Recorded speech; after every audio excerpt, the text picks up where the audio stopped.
Bonsoir à toutes et à tous et bienvenue dans votre chaîne d'histoire. Installez-vous confortablement, mettez vos écouteurs et laissez votre imagination vous emporter. Notre histoire d'aujourd'hui s'intitule Le pêcheur et le poisson d'or. Sur la rive d'une mer d'un bleu éclatant vivait un vieux pêcheur nommé Pierre, dans une modeste cabane branlante qu'il avait construite de ses mains avec des débris d'épave. Il partageait cette vie simple avec son épouse Rose. Pierre était un homme bon et paisible, le visage buriné par le soleil, les rides profondes dessinant sur sa peau la carte d'une longue patience. Il ne possédait rien d'autre que sa barque usée, son filet déchiré et un cœur reconnaissant. Chaque matin, avant l'aube, il partait en mer et revenait au crépuscule avec le peu que Dieu lui offrait. S'il rapportait beaucoup, il remerciait. S'il rentrait les mains presque vides, il remerciait encore et patientait. Mais Rose, elle n'était pas de cet avis. Rien ne lui suffisait. Elle s'était lassée du sel incrusté dans leurs vêtements, de l'odeur âcre du poisson qui remplissait leur logis, de la pauvreté qui s'étalait partout autour d'elle. Elle rêvait d'or, de soie et de festin. Chaque soir, lorsque Pierre rentrait avec sa maigre pêche, elle s'écriait « Jusqu'à quand vivrons-nous ainsi ? Regarde les maisons des riches marchands, vastes, chaudes, et leurs femmes couvertes d'or. Et moi, que suis-je ? Une misérable, vêtue d'un haillon et condamnée au poisson bouilli ?» Pierre, toujours doux, hochait la tête sans répondre, cherchant à l'apaiser. Mais dans le cœur de Rose, la gratitude s'était fanée, remplacée par une soif de plus en plus vive.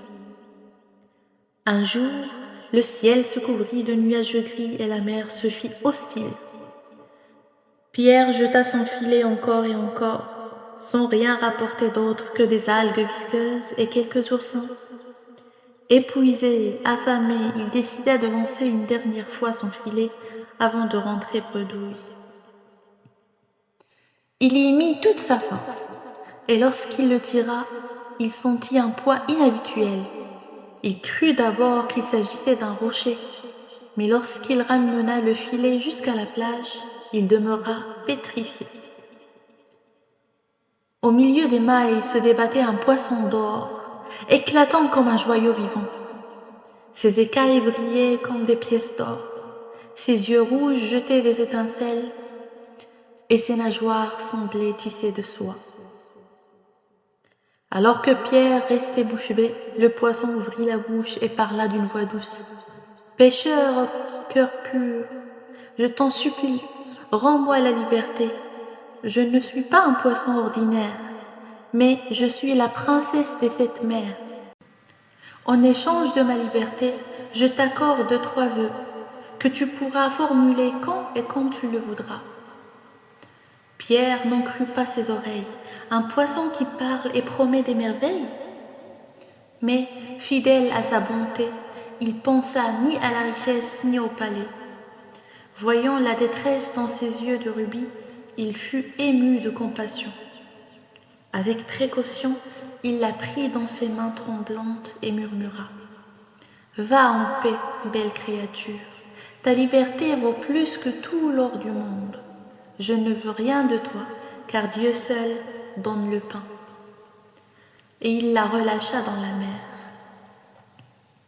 L'eau s'illumina un instant, le poisson battit des nageoires comme pour le saluer, puis disparut dans les profondeurs.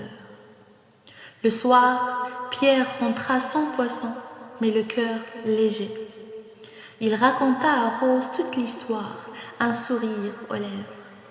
Mais au lieu de partager son émerveillement, Rose entra dans une colère terrible. « Imbécile !» s'écria-t-elle. « 3 vœux, 3, et tu les as laissés s'enfuir.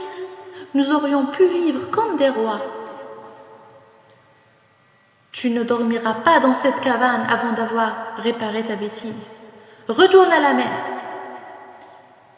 Pierre tenta de raisonner sa femme, mais ses cris devinrent si insupportables qu'en pleine nuit, las et résigné, il se leva et marcha vers la mer.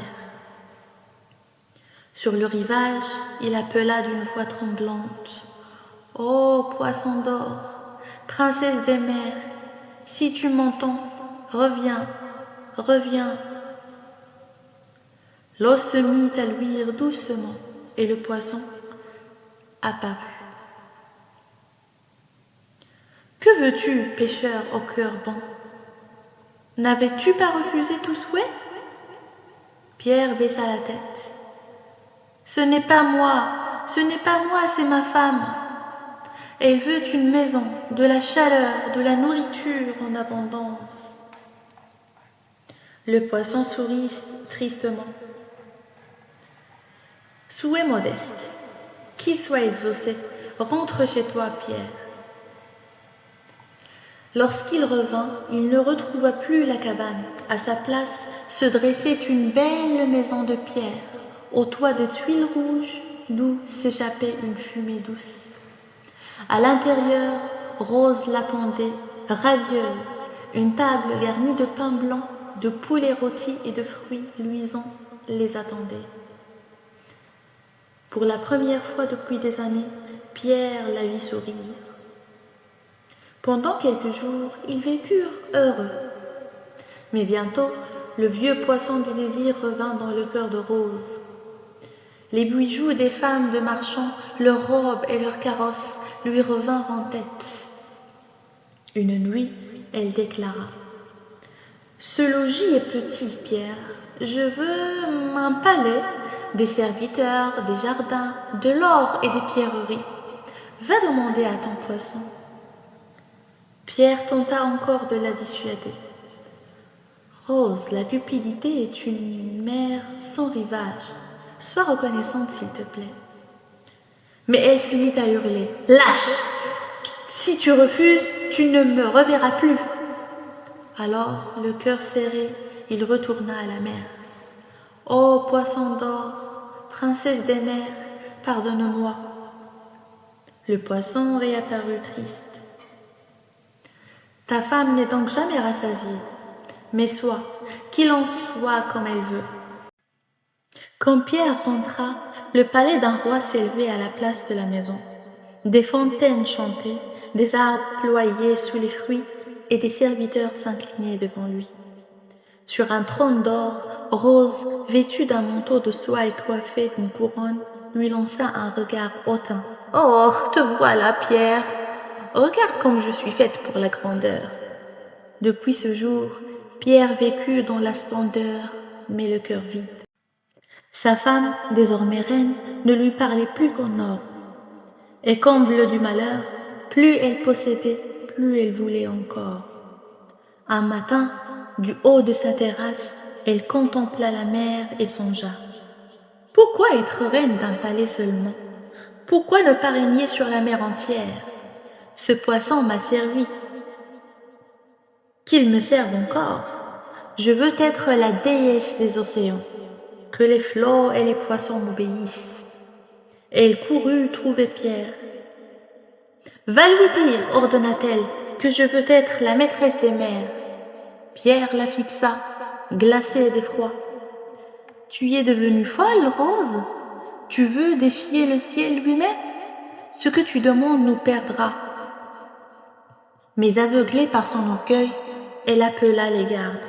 « Qu'on l'enferme jusqu'à ce qu'il m'obéisse. » Pierre s'enfuit en courant, le cœur brisé, et gagna le rivage battu par la tempête, et cria : « Ô poisson d'or, sauve-moi de la folie de ma femme, sauve-moi de la folie de ma femme. » L'eau s'illumina faiblement, le poisson reparut, mais cette fois ses écailles ne brillaient plus, ses yeux étaient pleins de tristesse. « Je t'avais prévenu, Pierre, le désir sans fin est un gouffre sans rive. Ton épouse s'y est noyée, son dernier souhait défiait les lois du monde, et voici le châtiment. » Pierre sanglotait. « Que vais-je devenir ? » « Retourne chez toi, répondit le poisson. Tout redeviendra ce qu'il était. C'est le dernier cadeau du destin. Et le poisson disparut à jamais dans les flots sombres. Pierre revint sur la plage, là où se dressait le palais. Il ne trouva plus qu'une cabane délabrée.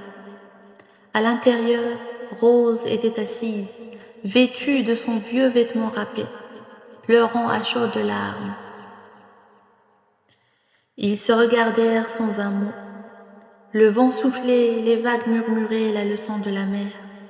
Le vrai trésor n'est pas dans l'or, ni dans les palais, mais dans le cœur qui sait se contenter. Et c'est ainsi que Pierre et Rose retrouvèrent leur pauvreté et la sagesse qui l'accompagne. Mais les contes, eux, ne s'achèvent jamais vraiment, car tant qu'il y aura des cœurs pour écouter, la magie continuera de vivre. Si vous avez aimé cette histoire, abonnez-vous pour ne pas manquer le prochain conte. Ça rime.